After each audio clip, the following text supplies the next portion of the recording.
nous sommes rassemblés au nom du Père et du Fils et du Saint-Esprit.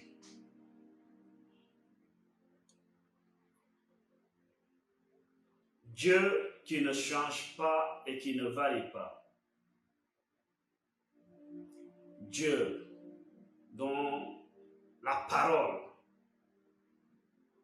s'accomplit à coup sûr.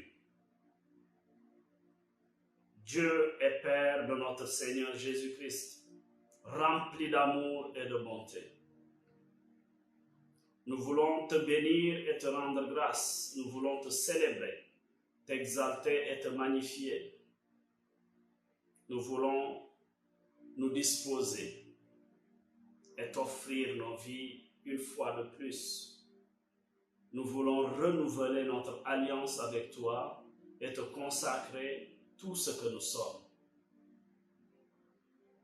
tout en te disant merci pour ces merveilles que tu accomplis dans nos vies, dans nos familles, pour ta grâce qui ne cesse de se manifester en nous.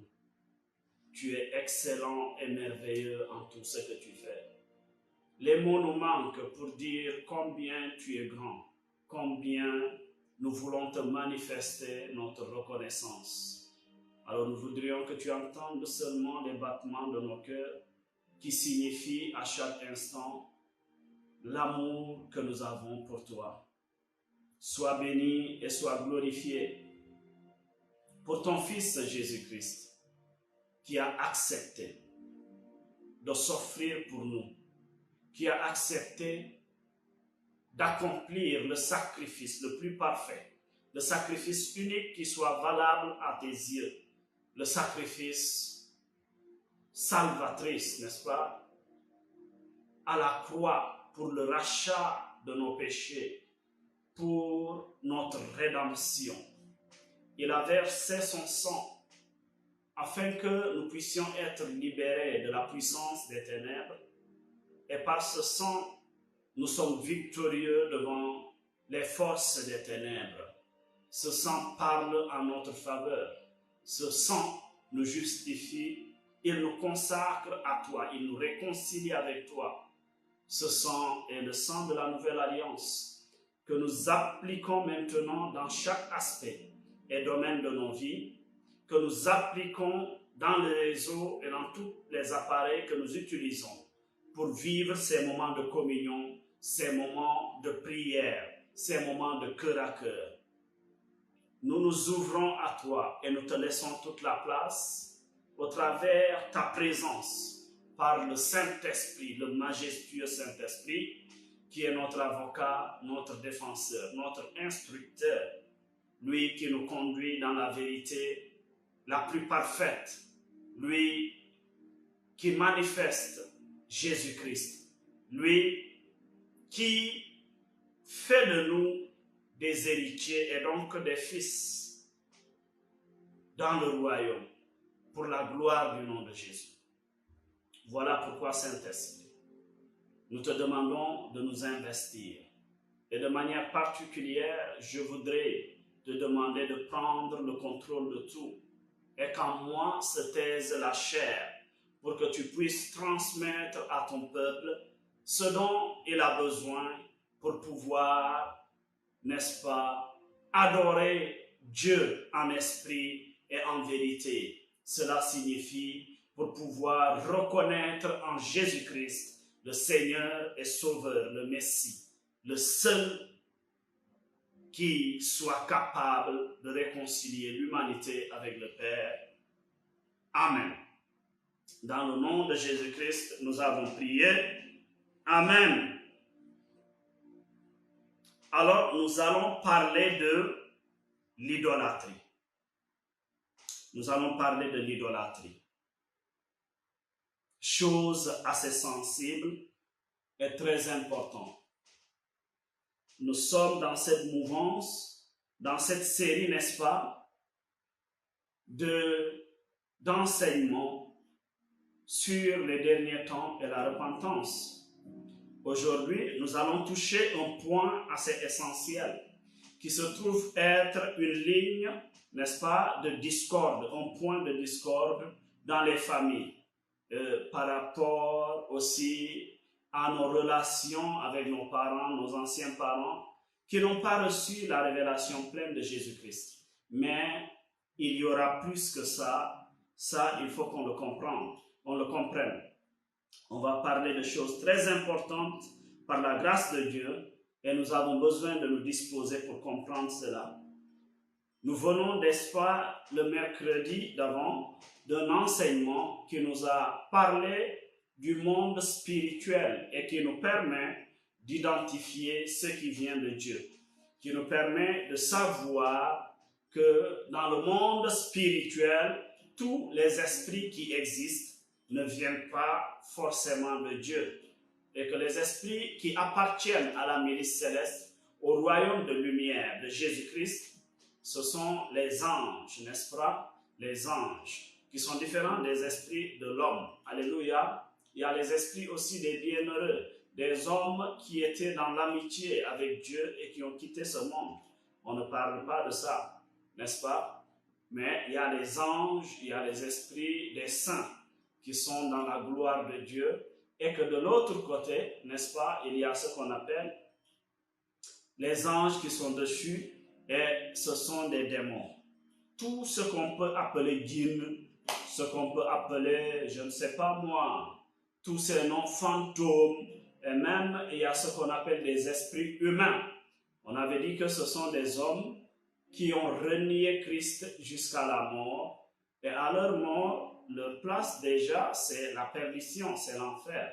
Alors, le malin a pris ces esprits, il les a formés pour qu'ils viennent nuire à la vie de l'être humain et il les a renvoyés sur terre pour qu'ils puissent combattre l'œuvre de Dieu. Parce que son principal problème, c'est Dieu et tout ce qui a un lien avec Dieu. Alléluia. Alors, voilà pourquoi aujourd'hui, dans cette même lancée, nous allons avancer pour parler de l'idolâtrie. Pour parler de l'idolâtrie qui se trouve être avant tout, n'est-ce pas, il faut comprendre que l'idole, spirituellement parlant, n'est-ce pas, c'est ce qui se tiraille la place dans notre cœur avec Dieu. La place de Dieu dans notre cœur. Ce qui se tiraille la place de Dieu dans notre cœur. Mais il y a avant tout ce qu'on appelle le culte des idoles. Alléluia. Et c'est ce que nous appelons l'idolâtrie. Mais du coup, nous nous trompons. Ce culte des idoles est bel et bien dans l'idolâtrie. Mais l'idolâtrie est assez vaste. Alléluia. Et il y a d'autres aspects que nous vivons nous-mêmes, certes, par ignorance, et qui nous font tomber dans l'idolâtrie sans qu'on ne le sache. Alors aujourd'hui, il est important que nous puissions comprendre ces réalités et que nous puissions sortir de ça, que nous ne tombions pas dans ces erreurs. Voilà pourquoi nous allons transmettre la parole afin que les cœurs disposés puissent les recevoir pour leur transformation et leur édification. C'est très important. C'est très important. Alléluia. Et nous allons utiliser plusieurs textes, n'est-ce pas, de base pour faire ce partage autant pour moi. Vous allez voir que je n'ai pas pris le temps de m'appuyer sur un texte de base comme d'habitude parce qu'il y a beaucoup de choses à dire, il y a beaucoup d'angles et de facettes à développer pour mieux élargir ce thème et parler grosso modo de ce que c'est que l'idolâtrie. Alors, il faut comprendre qu'avant tout, dans l'ancienne alliance, alléluia, après la chute de l'homme, c'est Dieu lui-même. Il est très important de comprendre ça. C'est Dieu lui-même qui s'est choisi un sacrifice pour couvrir la nudité de l'homme.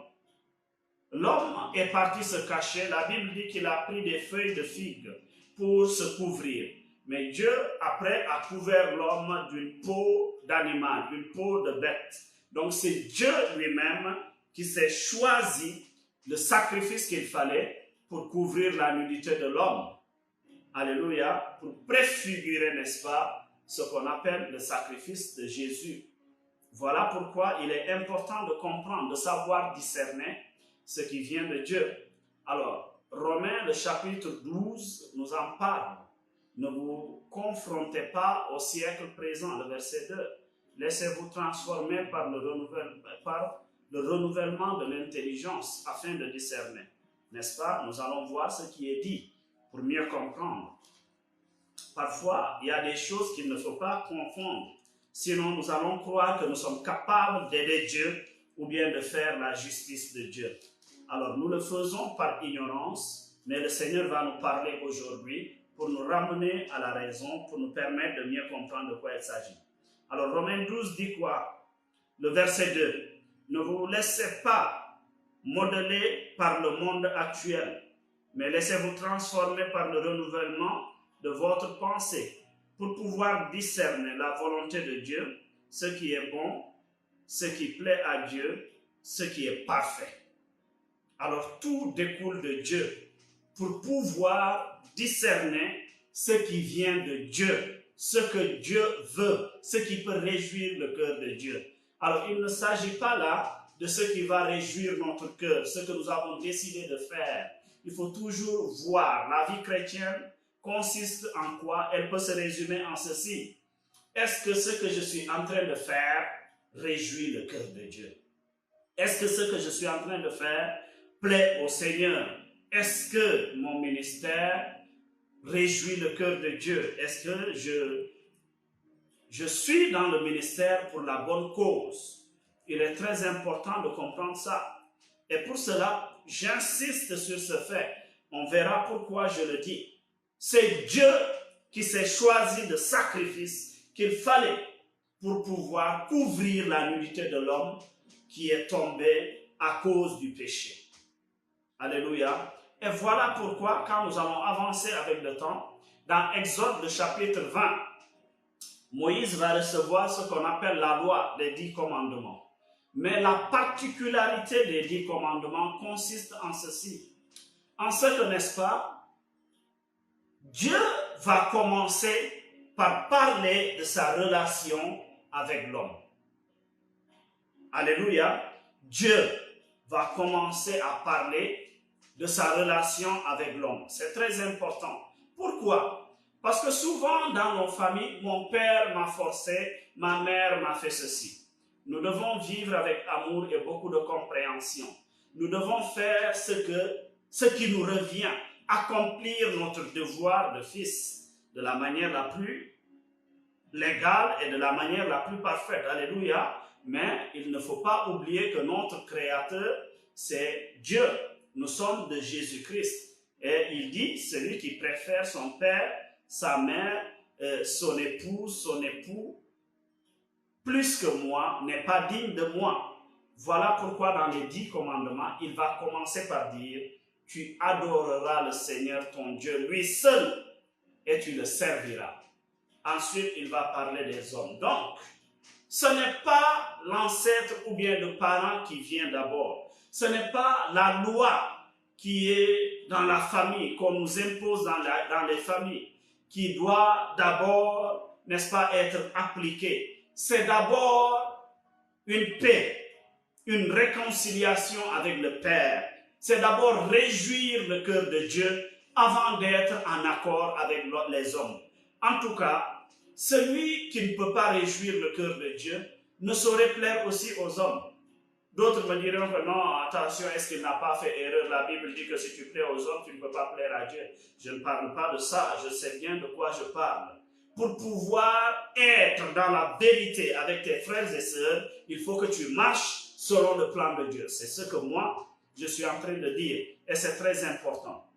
Voilà pourquoi nous devons comprendre que on va te dire que c'est la tradition. Et c'est ça qui a d'abord existé. C'est une fausse doctrine. C'est une erreur. C'est une erreur, n'est-ce pas? Et il n'y a pas eu assez de discernement pour les gens à qui on dit que nos ancêtres ont vécu ça, nos pères ont hérité ça, alors tu dois accepter ça. Non, dis-lui que la Bible, parlant des 10 commandements, commence d'abord par parler de Dieu, ensuite les parents. C'est pourquoi Dieu se doit de toujours occuper la première place. Alléluia. Dieu se doit de toujours occuper la première place dans nos vies. Et ça, c'est très important. Il ne faut pas qu'on se laisse aveugler. il faut qu'on demeure dans la vigilance et qu'on accorde toujours la première place. Mon père ou ma mère me demande de faire ceci. Est-ce que ça plaît à Dieu? Mon époux, mon épouse me demande de faire ceci. Est-ce que cela se trouve dans la parole de Dieu? Je dis oui si Dieu le veut. Quand on dit oui pour Jésus. Non, non pour Jésus. Nous vivons pour Jésus. Nous mourons pour Jésus. Ça, c'est la devise des enfants de Dieu. Et c'est ça que nous devons comprendre. Pourquoi? Parce que tout ce qui est à l'origine, la source, on te dit, dans le langage en Wolof, dans le sénégalais dit Tchosan. Mais le véritable Tchosan, ou bien la Tchosan, je ne sais pas, je préfère ne pas mettre d'article, c'est Dieu lui-même. Parce que Tchosan, c'est la source, c'est le commencement. Est-ce que c'est l'ancêtre qui s'est créé lui-même? Tout découle de Dieu. Alors, si c'est Dieu qui a créé l'homme, Dieu qui a créé et initié toutes bonnes choses, alors nous devons revenir à Dieu et non pas ce que l'ancêtre a dit, le père ou bien la mère. Ça, c'est le premier critère de discernement. Et voilà pourquoi le Seigneur va commencer les 10 commandements par ce commandement qui parle de sa relation avec Dieu. Est-ce que quelqu'un est en train de comprendre ce que je suis en train de dire? Ça, c'est très important. Et les enfants de Dieu doivent comprendre ça. Ils doivent tout faire pour marcher dans cette réalité. L'autre chose, c'est quoi? C'est que Jésus, dans la parole, nous allons constater ça, nous a dit qu'il n'est pas venu abolir la loi, mais il est venu pour la mener à la perfection. Ça, c'est ce que les gens comprennent. C'est les idées qu'on se fait. Mais est-ce que nous sommes entrés en profondeur pour comprendre de quoi Jésus veut-il parler? Aujourd'hui, il faut qu'on éclaircisse toutes ces choses et qu'on soit capable de défendre notre foi chrétienne. Alléluia. Alors, Jésus, parlant de la loi qu'il n'est pas venu abolir, mais accomplir, il faudra comprendre qu'il s'agit de quelle loi d'abord. Il faudra savoir de quelle loi il s'agit. Parce qu'il n'y a pas une seule loi dans la Bible. Alléluia. Théologiquement parlant, il y a trois lois. Il y a d'abord la loi morale. C'est cette loi qui a été transmise à Moïse au mont Sinaï. C'est elle qui indique les 10 commandements. Alléluia. Il y a ensuite ce qu'on appelle la loi sociale. La loi sociale, c'est elle que Dieu a donnée au peuple juif par rapport à l'organisation de la société, par rapport à comment ils doivent, n'est-ce pas, vivre en communion les uns les autres, comment ils doivent vivre, n'est-ce pas, leur fraternité, comment ils doivent, n'est-ce pas, établir des règles de base pour mieux administrer la société. Ça, c'est très important. Et il y a ensuite ce qu'on appelle la loi, n'est-ce pas, sacrificielle. Il y a la loi sacrificielle. La loi sociale, c'est elle aujourd'hui que nous avons reçu du droit, qui a été établie comme une constitution pour administrer ou bien pour gouverner un peuple, pour établir des lois pour le respect, n'est-ce pas, de tout être humain et de la liberté de chacun. Et la loi morale, c'est elle que Jésus est venu mener à la perfection. En résumant cette loi, vous voyez, en 2, quand il dit, le plus grand commandement, le voici, tu aimeras le Seigneur ton Dieu de tout ton cœur, de toute ton âme et de toutes tes forces. Voyons. Et le deuxième commandement, tu aimeras ton prochain comme toi-même. Voici un résumé, n'est-ce pas, de ce qu'on appelle les lois. Alléluia. Maintenant, la loi sacrificielle. Alléluia. Il faut comprendre que cette loi a été abolie. Je reviens. La loi sacrificielle, c'est elle que nous avons reçue pour faire des sacrifices, verser du sang, faire de l'encens. Quand nous lisons le livre de Lévitique, n'est-ce pas? Tout ça, le sacrifice pour la réparation des péchés, le sacrifice d'expiation, les holocaustes et tout ça, il s'agit de la loi sacrificielle. Pourquoi? Parce que Jésus est venu effectivement pour résoudre le problème du péché. Et la loi sacrificielle a été transmise à Moïse, autant pour moi. Pourquoi? Pour pouvoir réconcilier de manière progressive et de temps en temps Dieu avec son peuple. Et voilà pourquoi Jésus est venu. C'est pour résoudre le problème du péché qu'il est venu. C'est pour, n'est-ce pas, comment le dirais-je, réconcilier Dieu avec le peuple. C'est pour la croix que Jésus est venu. Alors cette loi a été supprimée parce que Dieu, à partir de Jésus, à partir de son sacrifice, ne veut plus et ne reconnaît plus un seul sacrifice. Il faudra que nous comprenions ça. Nous sommes déjà dans Romains, le chapitre 5, au verset 17. Romains 5, 17 nous dit quoi? On va écouter attentivement. Romains 5, 17 nous dit ceci. Car si par la faute commise par un seul homme, la mort a régné à cause de ce seul homme, à bien plus forte raison, ceux qui reçoivent les trésors surabondants de la grâce et le don de la justice, de la justification, régneront-ils dans la vie par Jésus-Christ, lui seul. Ce n'est pas une répétition. Régneront-ils par Jésus-Christ, lui seul. Dieu insiste sur sa parole au travers de ce verset, sur Jésus, pour dire qu'il ne reconnaît aucun autre sacrifice si ce n'est celui de Jésus. Alléluia. Et pour ce, il faut comprendre que l'homme, dans Genèse, le chapitre 2, quand Dieu a fini de créer tout et qu'il a établi l'homme au jardin d'Éden, n'est-ce pas, pour que l'homme travaille, cultive le jardin et qu'il le garde. C'est l'homme lui-même qui a donné à la chèvre le nom de chèvre, mouton, mouton, vache, vache, coq, coq, porc, porc. Ça, c'est l'homme qui a fait ça. Parce que Dieu a fait de l'homme, n'est-ce pas, un associé dans l'œuvre de la création.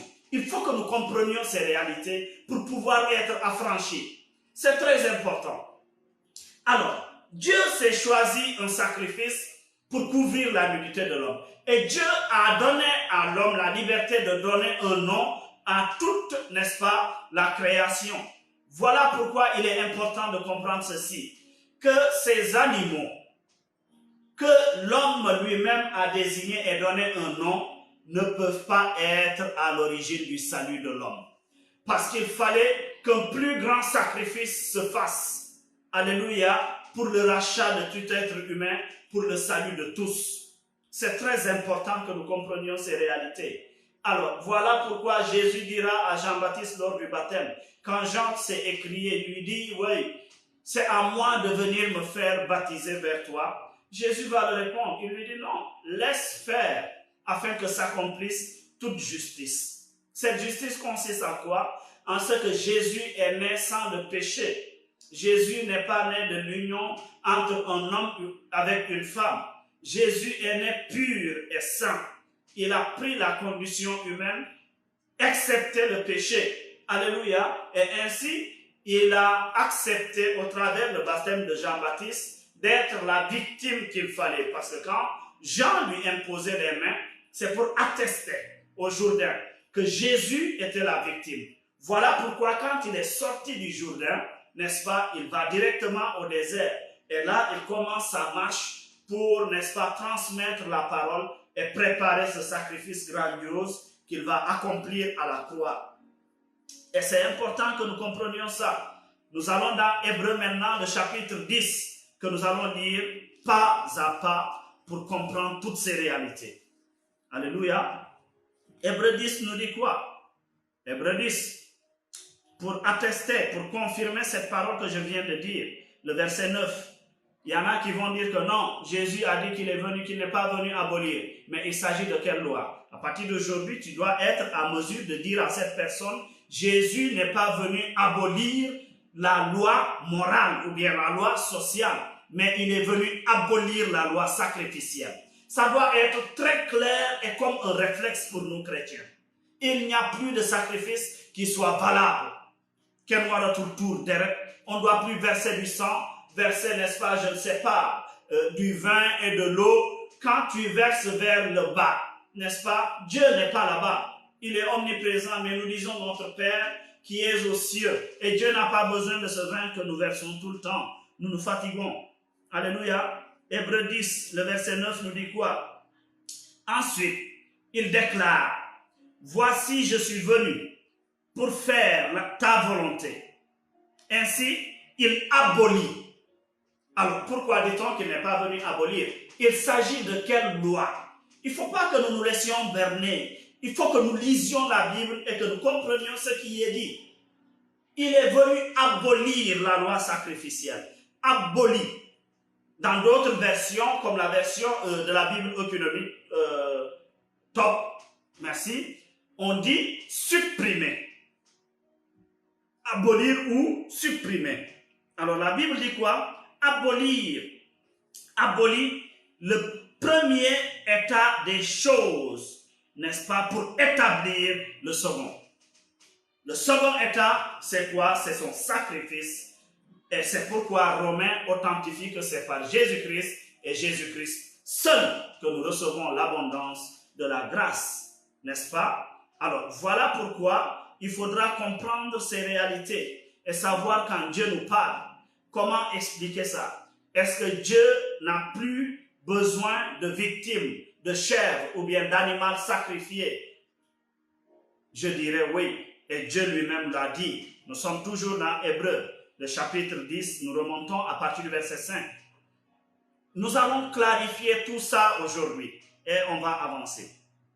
La Bible dit, voilà pourquoi, en entrant dans le monde, le Christ a dit, alléluia, en entrant dans le monde, l'auteur de l'Épître aux Hébreux, il dit que le Christ a dit, alléluia, tu n'as voulu, s'adressant à son Père, tu n'as voulu ni sacrifice, ni offrande, tu m'as formé un corps. Ce n'est pas clair. Tu n'as voulu ni sacrifice, ni offrande. Dieu n'a plus besoin de coq, ni de souris, ni de rat, ni de chameau, ni de quoi que ce soit. Ce dont Dieu a reconnu et qu'il atteste comme sacrifice valable, c'est Jésus-Christ dont il a donné un corps. Nous allons continuer. C'est très important que nous sachions nous arrêter quand nous lisons la parole. Alléluia. Tu m'as donné un corps. Il dit, tu n'as pris nul plaisir aux holocaustes. L'holocauste, c'est, disons, le plus grand sacrifice. Un animal qui est tué et qui est consumé à l'autel, entièrement pour Dieu. Dieu ne veut pas de ça.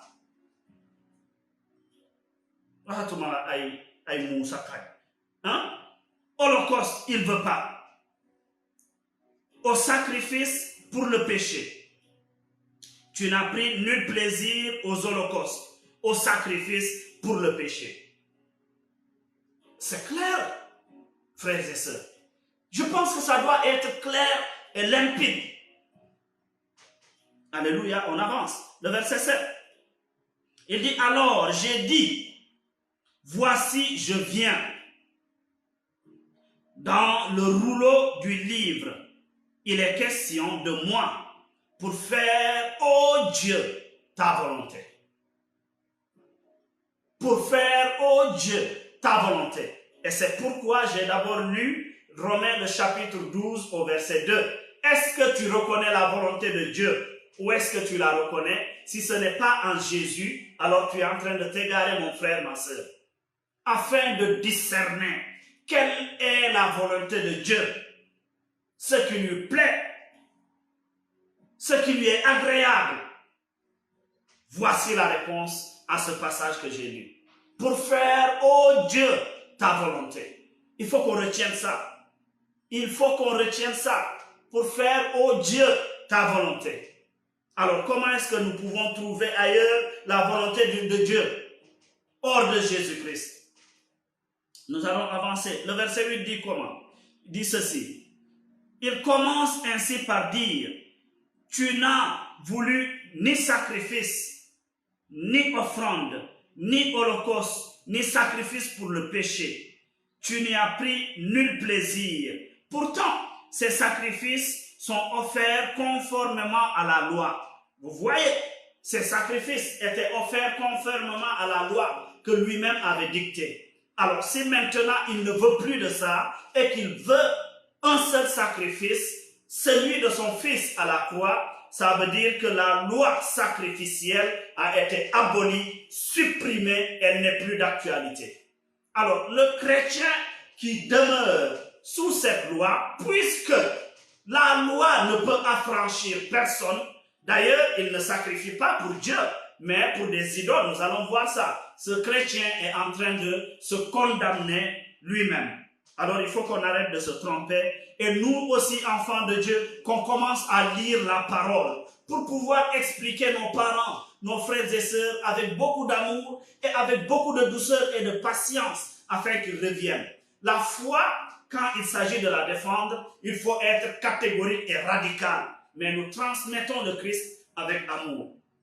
Il y a un moment pour parler de manière autoritaire. Il y a un moment aussi pour parler avec amour afin d'aider l'autre à comprendre et revenir à Jésus-Christ de Nazareth, le seul Sauveur et Seigneur de l'humanité.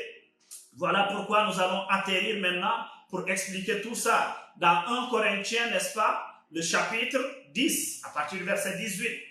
Nous sommes dans 1 Corinthiens, le chapitre 10. 1 Corinthiens, le chapitre 10.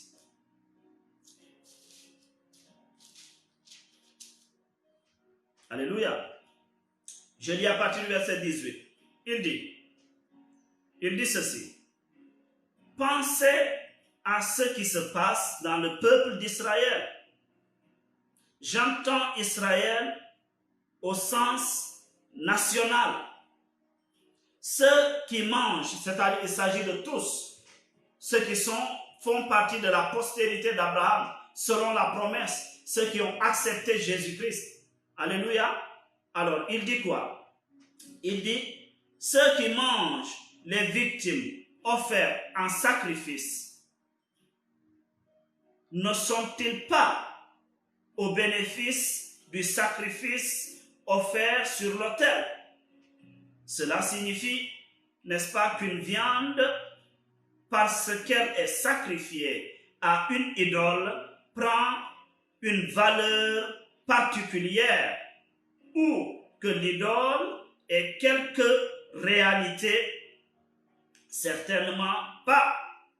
Verset 20, il dit, mais je dis que les sacrifices des païens sont offerts à des démons. Écoutez bien, Paul dit que ces sacrifices, ces animaux qu'on tue pour indiquer un sacrifice, pour faire un culte, 8e jour, on tue, on verse et on parle. 40e jour, 1 an, on tue, on verse et on parle. On entre en communion avec les morts. Jésus dit dans sa parole que cela est fait et offert en sacrifice pour les démons. Et il dit au verset 18, ce que ça signifie, c'est quoi? Quand tu communies à la table du Seigneur, tu entres en collaboration avec lui. Quand tu manges ce qui a été sacrifié pour Dieu, tu communies avec Dieu. Alléluia. Donc ça signifie quoi? Que celui qui mange la viande qui provient, qui a été sacrifiée pour les idoles, communie avec les démons. Paix et joie. Il faut que nous comprenions cela. Il faut lire avec beaucoup d'attention. Il dit, n'est-ce pas, le verset 20, je répète encore, mais je dis que les sacrifices des païens sont offerts à des démons et à ceux qui n'est pas Dieu. À des démons et à ceux qui n'est pas Dieu. Alors si ce n'est pas Dieu, pourquoi voulons-nous nous attarder et insister sur ces choses? Ce n'est pas Jésus. Le seul sacrifice que Dieu reconnaît, c'est l'Eucharistie. Verset 21. Verset 21. Vous voyez, c'est pourquoi j'ai d'abord pris le temps de parler des démons, et n'est-ce pas, de la ministre céleste des anges, et que tout ce qui n'est pas ange dans le monde spirituel, qui n'est pas l'esprit d'un homme bienheureux dans la présence de Dieu, ni le Saint-Esprit, c'est un démon. C'est un démon. verset 21, il dit, vous ne pouvez boire à la coupe du Seigneur et en même temps à celle des démons. Vous ne pouvez pas manger à la table du Seigneur et à celle des démons. Ce n'est pas possible. Pourquoi nous insistons dans nos églises? Et là, c'est une belle transition. Alors, tous ceux qui font ces sacrifices et qui résistent, qui n'ont pas accepté le Christ, qu'ils comprennent qu'il s'agit du démon. Et même quand on verse, ils vont vous dire qu'on indique le nom de Dieu. C'est Dieu qu'on cite. Dieu a dit que je n'ai plus besoin de ça. Lis Hébreu pour tes parents. Lis le chapitre autant pour moi, pour ceux qui n'ont pas compris. Et maintenant, le Christ nous dit quoi? Il nous dit, vous ne pouvez pas manger à la table du démon et à la table de Dieu. Ça, il s'agit de nous en église. Croyant que nous sommes affranchis, convertis et que nous appartenons à Dieu, alors que nous sommes dans l'erreur. Attention, c'est ça la catastrophe.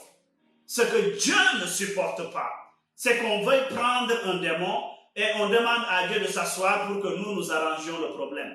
Comme si nous étions capables de faire la justice de Dieu. Ce n'est pas possible. Ce n'est pas possible.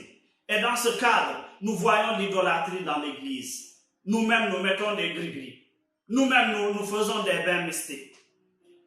Et nous-mêmes, en tant que serviteurs de Dieu, nous nous trompons des fois d'optique et de vision.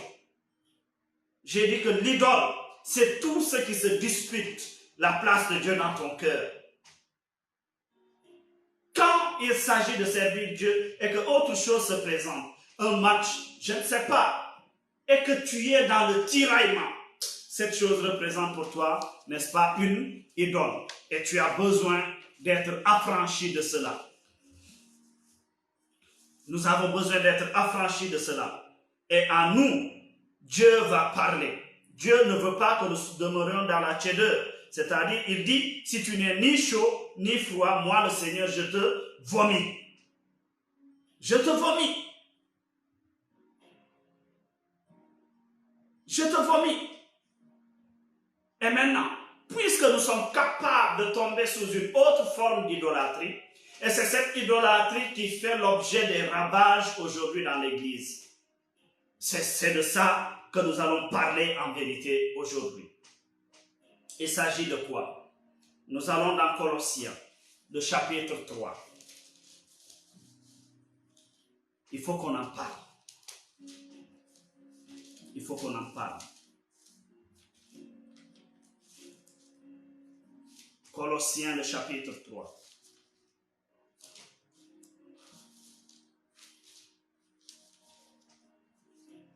Je lis à partir du verset 1. Il est écrit ceci. Mais vous êtes aussi ressuscités avec le Christ. Recherchez donc les réalités d'en haut, là où se trouve le Christ qui siège à la droite de Dieu. Il dit quoi? Recherchez les réalités d'en haut, là où se trouve le Christ qui siège à la droite de Dieu. Pourquoi? Parce que vous êtes ressuscités avec le Christ. Là, donc, il parle des enfants de Dieu qui sont en Église. Parce que être ressuscité avec le Christ, c'est bénéficier du baptême. Paix et joie. Nous allons avancer pour comprendre ça. Nous allons avancer. Le verset 2.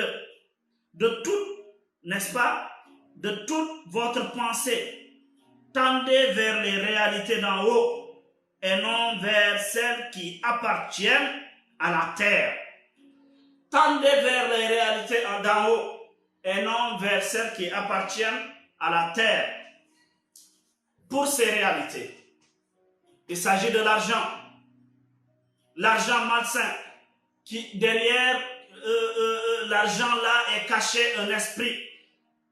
Maman, je ne dis pas que l'argent n'est pas bon, mais quand l'argent devient une idole, tu es victime d'un démon et tu es dans l'idolâtrie. Si tu exerces le ministère pour l'argent, nous voyons des gens qui prient pour qu'on puisse les payer. Nous voyons des gens qui exercent le ministère pour le gain. est-ce que c'est notre partage? Les réalités d'en bas qui sont dans la terre, ce sont les titres. Et voilà pourquoi, des fois même les enfants de Dieu sont aveuglés ou bien ils se trompent. Dans l'église, certains croient qu'il faut être un prêtre ou bien un berger pour pouvoir exercer un ministère. Il faut sortir ces idées de la tête des gens. Il faut être un berger pour pouvoir parler. Il faut être un prêtre, un évêque pour pouvoir parler. Voilà ce qui nous maintient dans l'idolâtrie des responsabilités. L'idolâtrie de son propre ministère.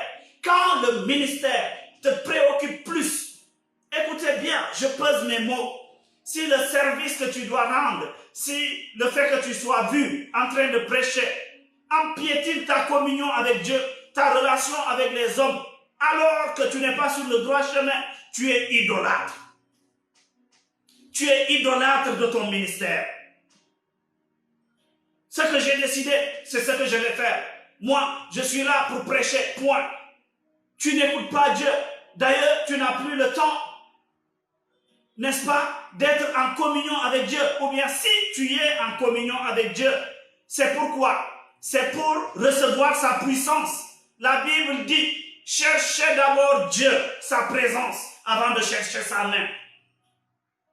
Si toi, tu cherches d'abord la puissance, la manifestation, tu vois même, je ne dis pas que la puissance n'est pas bonne. La Bible dit, 1 Corinthiens 4, le verset 20, le royaume ne consiste pas seulement en parole, mais aussi en puissance.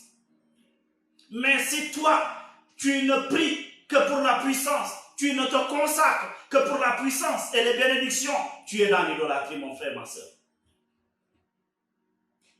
Tu es idolâtre de ton ministère. Et aujourd'hui, l'argent fait des ravages. Nous prions pour recevoir, n'est-ce pas? Alors maintenant, ce n'est plus le peuple qui comprend. N'est-ce pas? Excusez-moi. Ce n'est plus le peuple qui comprend que, n'est-ce pas, il doit soutenir les prêtres, il doit soutenir nos religieux, ils doivent semer dans la vie des hommes de Dieu. Mais maintenant, c'est eux qui réclament. Donnez-moi l'offrande, donnez-moi la dîme, donnez-moi la semence. C'est de l'idolâtrie. Idolâtre de l'argent. Les réalités terrestres. La recherche du travail t'empêche de prier. Ton travail, on te demande de travailler le samedi et le dimanche. Tu ne vas pas à la messe. Et tu dis que oui, le Seigneur a dit, celui qui ne travaille pas, qu'il ne mange pas. Une sorte de justification. Tu es idolâtre. Idolâtre du sexe. Tu dépends de l'alcool. Idolâtre de l'alcool. Idolâtre de ton propre berger. Alléluia. Et nous voyons ça, les bergers comme des esprits humains qui oppressent les brebis. Où allons-nous? Et quand on parle, on dit que oui, il s'attaque à la vie des hommes de Dieu. Il ne s'agit pas de ça. Ce que nous disons est clair et net. La vie chrétienne se vit dans la liberté. Dans l'épître aux Corinthiens, une des épîtres aux Corinthiens, Dieu dit quoi? Dieu dit, car Dieu est esprit. Et là où est l'esprit, là se trouve la liberté. Là où il n'y a pas cette liberté de vie dans l'esprit, Dieu n'est pas. Ce n'est pas le Saint-Esprit. Idolâtre de ton berger. Idolâtre de ton ministère, de ta responsabilité, de responsable à l'évangélisation, responsable aux affaires étrangères, intérieures, tout ça. Ce n'est pas l'église de Jésus-Christ ça. Les apôtres se réunissaient pas pour de l'argent, pas pour des maisons, pas pour des propriétés. Ils se réunissaient pour voir comment transmettre la parole et que les âmes puissent être gagnées à Jésus. Mais qu'est-ce qui se passe aujourd'hui dans l'église? Voici les réalités terrestres. Et nous sommes toujours prêts à pointer du doigt les autres qui ne sont pas en Christ, qui sont dans leur ouchaï, les pangols, les fétiches, et nous les taxons d'idolâtres. Alors que nous-mêmes, nous ne sommes pas affranchis. Nous sommes les plus grands idolâtres. idolâtre de son époux, de son épouse, idolâtre de son responsable. Tout ce qu'il dit, il te dit, détruisons la vie de telle personne, mettons-le à l'écart. Alors tu t'allies avec ton berger, sachant que ce qu'il fait n'est pas vrai. Idolâtre.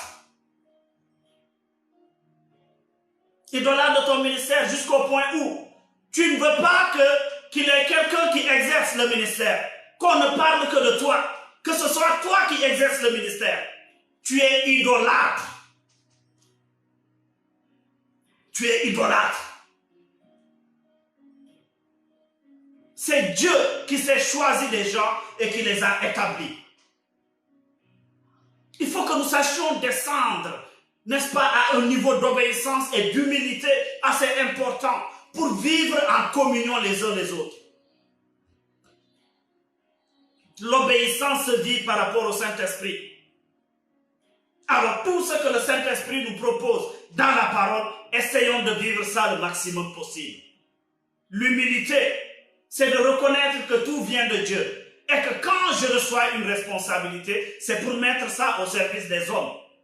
Idolâtres. Alléluia. Nous allons continuer. Colossiens 3 toujours. Le verset 3. Car vous êtes morts et votre vie est cachée avec le Christ en Dieu. Nous sommes morts dans les réalités de la terre. Nous en avons besoin pour pourvoir à nos besoins, pour satisfaire quelques besoins. Nous en avons besoin, certes, aussi pour transmettre la parole pendant des moments pareils, dans les directs et toucher les extrémités de la terre. Pour notre vie, pour nos besoins, oui. Mais on ne doit pas être idolâtre et du ministère et de l'argent. On utilise le nom de Dieu pour s'enrichir. Le jour où le Christ apparaîtra, lui qui est votre vie, alors vous paraîtrez vous aussi avec lui en partageant sa gloire. Je vais lire le verset 5, il est très important. Le verset 5 dit quoi? Faites donc mourir tout ce qui est dans votre vie appartient à la terre. Qu'est-ce qui appartient à la terre dans ta vie? Ton orgueil te pousse à quoi? Ta convoitise te pousse à quoi? Les titres que tu recherches devant les hommes. Il y a des gens qui ne vont jamais accepter que même quelqu'un soit leur berger. Le ministère, c'est avec le temps. Le temps révèle la nature des hommes.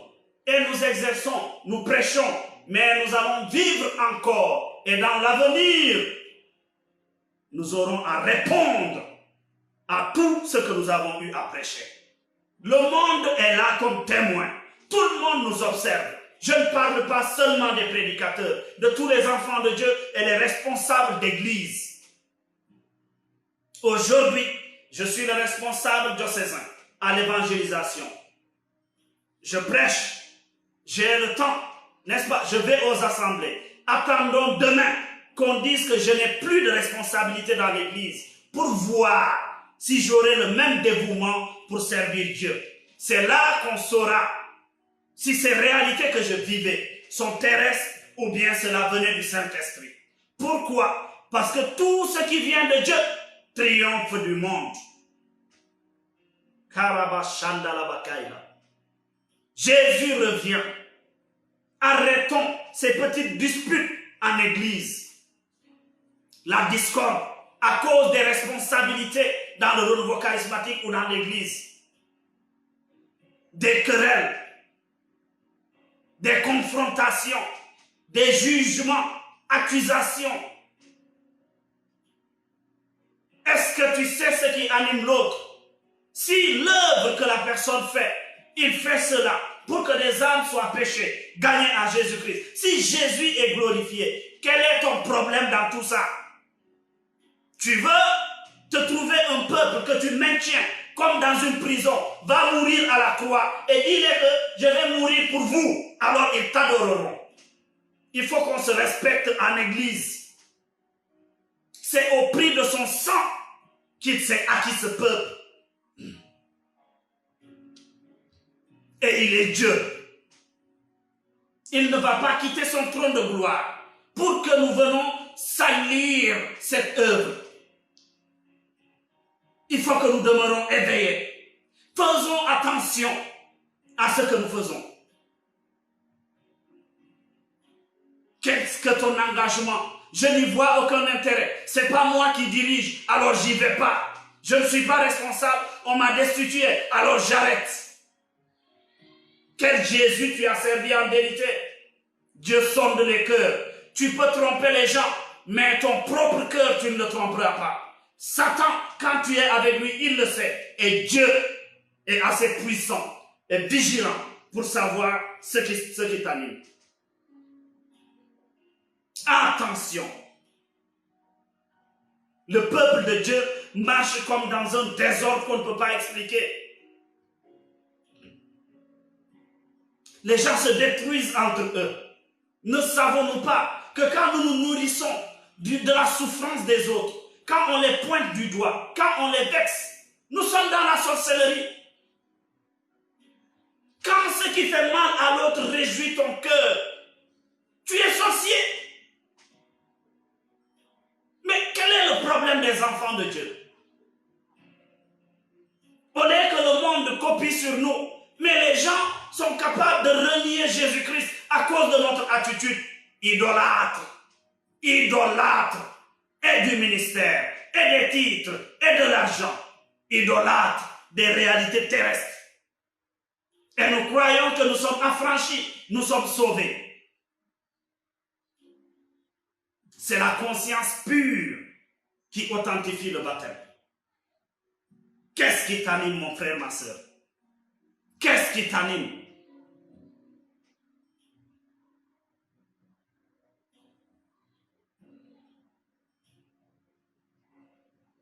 C'est-à-dire, je continue le verset 5, l'inconduite, l'impureté, les passions incontrôlées, les désirs mauvais et la soif de posséder. Écoutons, l'inconduite des chrétiens désagréables. C'est quand les gens sont là en assemblée que toi tu es prompt à humilier. Des chrétiens qui ne prêchent plus la parole et qui se disent serviteurs de Dieu. Qui se tiennent là pour jeter des flèches aux frères, à la sœur. D'autres même qui écoutent des enfants de Dieu qui viennent, n'est-ce pas, parler de leurs problèmes et de leurs souffrances. C'est en assemblée que toi tu vas exposer ça. Tu vas répondre de ça devant Dieu. Aujourd'hui tu pries en langue. Aujourd'hui tu prends autorité. Tu fais des délivrances. Tu prêches une personne qui est là, qui ne sait pas prier. Tu le vois chaque jour avec le chapelet. Au ciel, tu seras là-bas en enfer et il sera devant Dieu. Pourquoi? Le cœur. Le cœur. Demandons-nous, est-ce qu'à cause de nous, les gens sont en train de venir en Christ? Dans des groupes de prière, à cause de l'attitude des uns des autres, les gens se dispersent, les gens s'en vont. Les gens abandonnent les assemblées. Ça doit finir. Ça doit finir. Ça doit finir.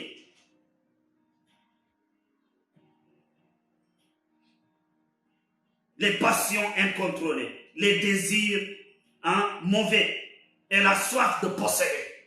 L'argent, qui est une idolâtrie. Colossiens, autant pour moi, le chapitre 3, le verset 5. Regardez ce que Dieu appelle idolâtrie dans l'église. Ne te fâche pas. C'est de la parole de Dieu que je te parle. C'est la Bible. Si toi, c'est le Seigneur qui le dit, tu es dans l'inconduite, alléluia, l'impureté, alléluia, les passions incontrôlées, les désirs mauvais et la soif de posséder, alléluia. Là, Dieu dit que tu es déjà dans l'idolâtrie. Lisez, Colossiens 3, verset 5.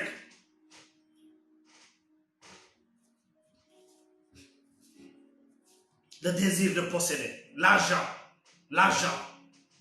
Jusqu'à ce qu'on s'en fout des fois de la parole de Dieu. L'essentiel, c'est comment gagner de l'argent. Notre structure, c'est la chorale. Nous, c'est ceci. Alors, comment gagner de l'argent? Que ce soit avec la parole ou sans, l'essentiel, c'est l'argent. Tu es idolâtre. Tu es idolâtre. Dans 1 Timothée, le chapitre 6, le verset 10, la Bible dit que l'amour de l'argent est la racine de tous les maux. Il y a des maux, mais la base principale, c'est l'amour de l'argent. Il faut qu'on fasse attention, qu'on revienne à l'évangile de Jésus-Christ. Il y a plus grand que ces réalités terrestres. Dieu nous prépare à de grandes choses. Dieu nous réserve, n'est-ce pas, à un bonheur qui ne peut pas finir, la vie éternelle. Ne tombons pas dans ce piège.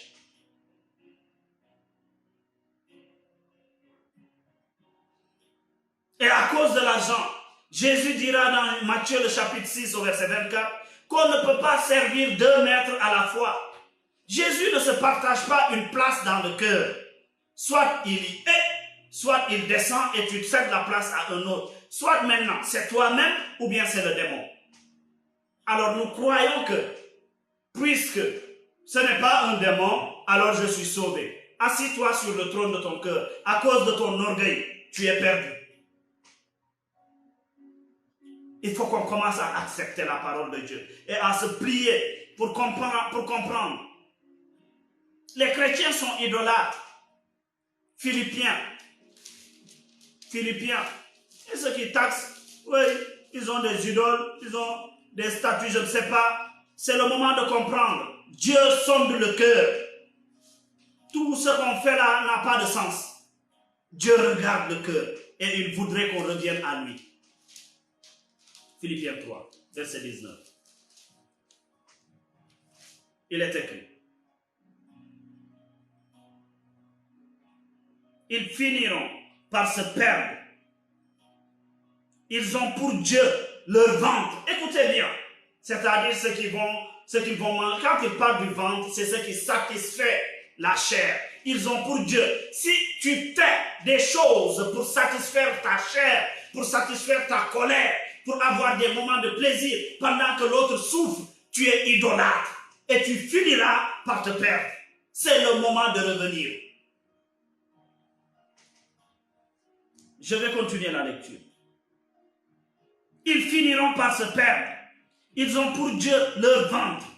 Ils mettent leur fierté dans ce qui fait leur honte. Leurs pensées sont toutes dirigées vers les choses de ce monde. Toujours les choses de ce monde. D'autres diront, oui, il ne parle pas de moi. Moi, l'argent ne m'emporte pas. Le titre de berger t'emporte. La responsabilité, oui, je suis responsable à l'évangélisation, t'emporte. Te faire voir, cela t'emporte. Les choses de ce monde, le sexe t'emporte. C'est comme une dose pour toi. Tu ne peux pas t'en passer. L'alcool, la cigarette t'emporte. Idolâtre. Et je précise encore que je n'ai pas dit de ne pas boire, mais d'être modéré dans l'alcool. Ce n'est pas écrit dans la Bible que c'est formellement interdit de boire. Je vais parler de ça. Je précise toujours quand je parle de ça. Ce que Dieu n'a pas dit, je ne trouve pas d'importance à le dire. Je me réfère à la Bible et je transmets cette parole. Je ne peux pas faire la justice de Dieu à cause de mon zèle, ma colère est souvent un zèle inéclairé. Le sexe, la jeunesse d'aujourd'hui est égarée par la sexualité.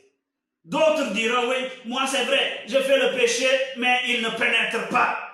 Quand on parle d'impudicité, c'est soit le rapport sexuel, soit la masturbation, avec ou sans un partenaire. Ne savons-nous pas que même par les pores du corps, on peut communiquer des germes de démons, et même le démon peut passer au travers de ça. Quand tu flirtes avec une personne, vous communiez. Ton être est disposé. Il y a différentes portes dans ton organisme. Et ainsi, tu reçois, c'est une, n'est-ce pas, communication de la semence démoniaque. Et de là, tu reçois le démon. Tu vas te dire, où est-ce que c'est venu? Non, je n'ai pas couché avec lui. Quand vous vous êtes embrassés là, c'est là que tu as reçu ça. Right on. Il faut arrêter ça. Il faut arrêter ça. Idolâtre. Vous voyez, et nous croyons que nous sommes affranchis. C'est nous qui sommes les plus concernés. Actes des Apôtres, le chapitre 8, le verset 22. Acte nous dit quoi? Allons-y. On va tirer tout de la Bible et nous allons nous comprendre. Il ne faut même pas essayer de trouver une sorte de justification. On dit ce que nous recevons de la part du Seigneur. Et après, n'est-ce pas, c'est au Saint-Esprit de convaincre. Alors, le verset 22. Pierre parle à Simon le magicien quand Philippe est entré en Samarie. Il dit, détourne-toi donc du mal qui est en toi et demande au Seigneur de te pardonner, s'il est possible, d'avoir eu de telles intentions dans ton cœur. Simon voulait la puissance qui était en Philippe, n'est-ce pas, pour pouvoir continuer à se faire de l'argent. Il était un magicien. Et quand, malgré qu'il soit baptisé, il voulait la manifestation de la puissance pour pouvoir continuer à gagner de l'argent. Nous voyons des gens qui vendent de l'huile. Cette huile-là, c'est pour 2 000, l'autre 5 000, l'autre 10 000, jusqu'à 8 millions, je ne sais pas. Huile, 50 000 pour bénédiction. Serviteur de Dieu. Quel Dieu nous transmettons comme ça? Ah, tu as créé Dieu. Le Dieu que tu vends là, tu l'as créé. Tu vas répondre à ça. Tu vas répondre à ça. Il faut qu'on fasse attention. Rien ne doit contester la place de Jésus dans le cœur. Rien ne doit contester la place de Jésus. Matthieu 10, le verset 8. Matthieu 10, le verset 8. Il faut qu'on comprenne ces réalités et qu'on arrête ce qui se passe, ce que nous sommes en train de semer. Si nous continuons cette semence démoniaque dans l'église, une semence germe, elle grandit, elle porte du fruit et ce sera désastreux. Nous devons être le modèle.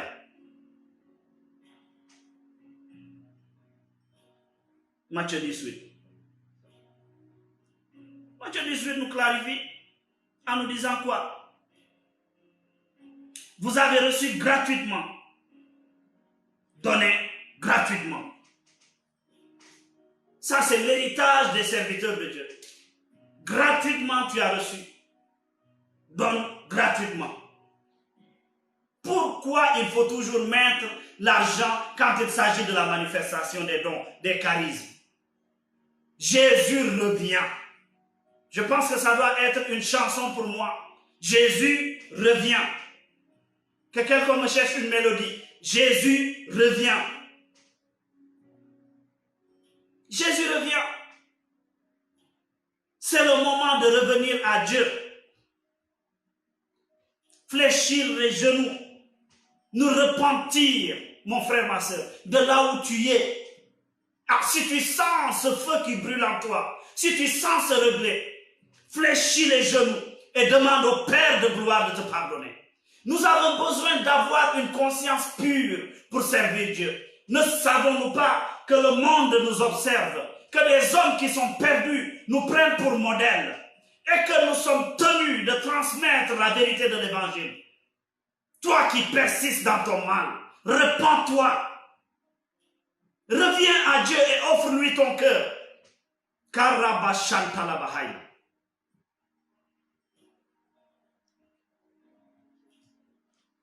Je termine. Apocalypse 22, 15.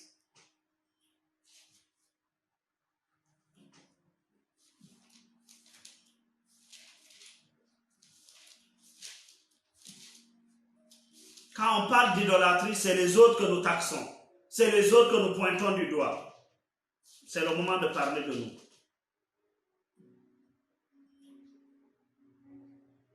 Il est dit, Apocalypse 22, 15, mais dehors, les hommes ignobles, ceux qui pratiquent la magie, les débauchés, le péché, les débauchés, les meurtriers, ceux qui adorent des idoles et tous ceux qui aiment et pratiquent le mensonge. Apocalypse 21, 8 le précise. Leur place, c'est la seconde mort. Et quand on parle de la seconde mort, c'est l'enfer. Alors, est-ce que nous sommes épargnés, mon frère, ma soeur? Où en es-tu aujourd'hui dans ta communion avec Dieu? Quelle est la vision que tu avais de l'idolâtrie?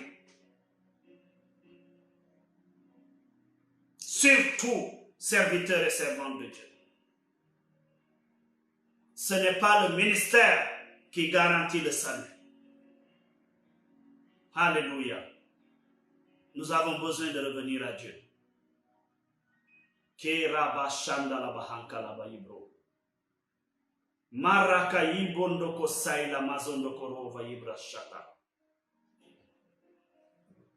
Chrétien, dans ta famille, c'est toi qui suscites les querelles, la discorde, les incompréhensions. C'est toi qui apporte toujours, n'est-ce pas, le mal dans ta famille. C'est toi qui ne pardonnes pas. C'est toi qu'on tolère, mais toi, à ton tour, tu ne tolères pas.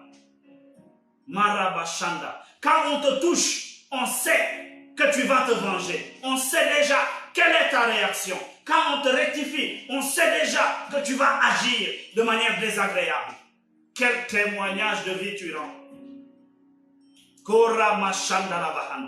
C'est le moment de te repentir de là où tu es. Et je te demande de commencer à ouvrir la bouche. Élève la voix et demande pardon au Seigneur. Contre toi j'ai péché. Je viens d'entendre ta parole. Et je comprends que je m'étais égaré.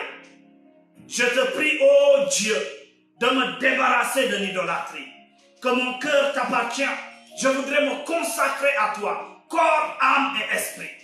Parce que tu es mort pour moi à la croix. Et c'est toi que je veux servir.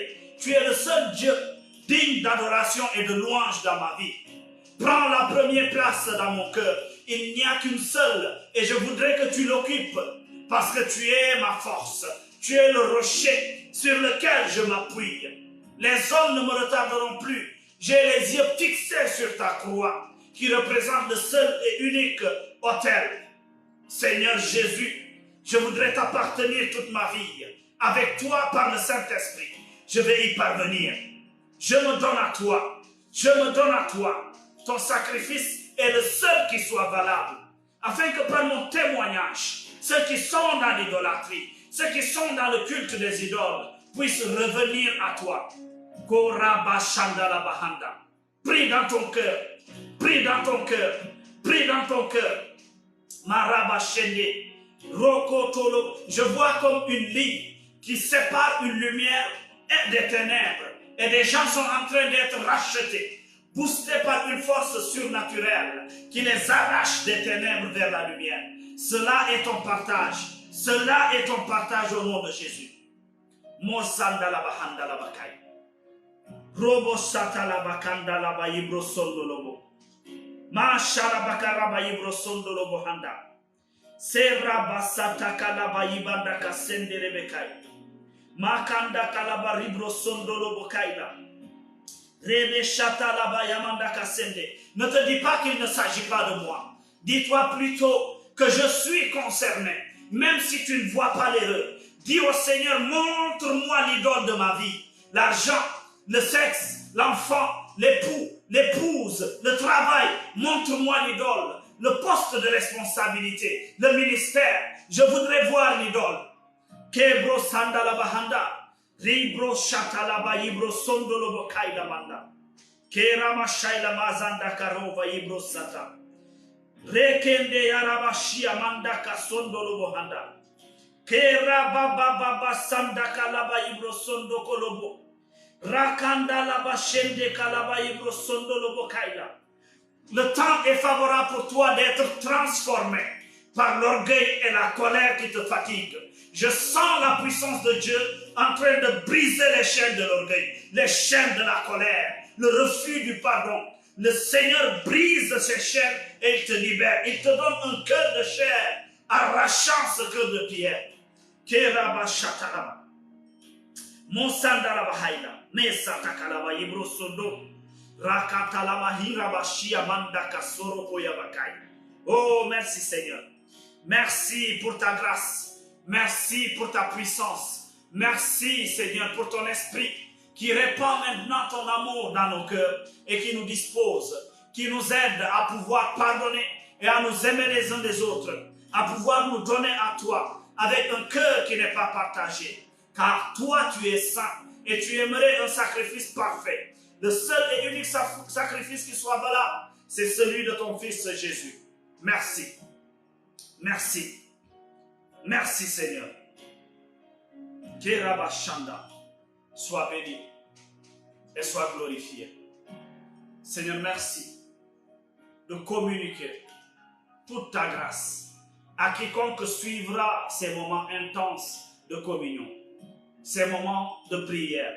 Merci de lui toucher de la même puissance, de la même onction que pendant ce direct et même plus pour convertir les âmes afin que ton nom soit glorifié.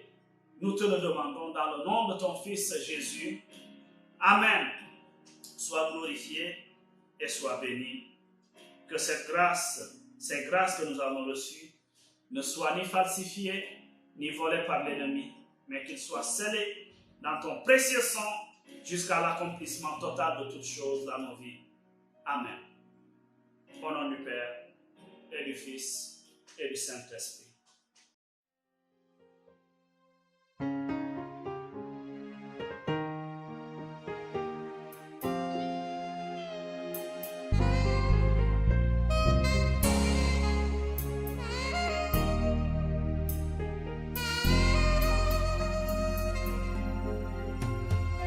Je suis si faible et mon péché me surplombe. Près de ta maison, Seigneur, j'ai toujours été égaré. Je suis si faible et mon péché me surplombe.